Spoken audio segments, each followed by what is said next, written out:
the Telecom Ministry has ordered BSNL, MTNL and other private companies to ban all Chinese deals and equipment. They have been asked to avoid Chinese equipment in upgradation. The decision by the Telecom Ministry could play a major role in the 4G upgradation purchases by its subsidiaries. The government service providers have been asked to change conditions in such a way that Chinese companies aren't able to participate in the tender process. The companies have been asked to cancel all previous tenders for telecom equipment.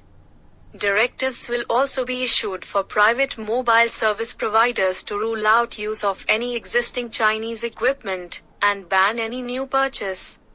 The move comes amid anger in the country after killing of 20 Indian soldiers at the Lak in Galwan Valley in eastern Ladakh on Monday night. The relations between India and China have further soured after the incident this week.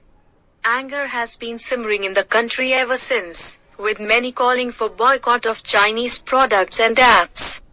Meanwhile, the Confederation of All India Traders, CATE, called for boycott of Chinese goods, listing 450 imported items including cosmetics, bags, toys, furniture, footwear and watches.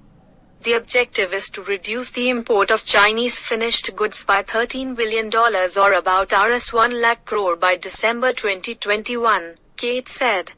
Advertisement. The Swadeshi Jagran Manch today demanded that Chinese companies be banned from participation in the tender process in the country. It also demanded the cancellation of the lowest bid made by China's Shanghai Tunnel Engineering Company Limited for the construction of an underground stretch of the Delhi-Meerut Regional Rapid Transit System project.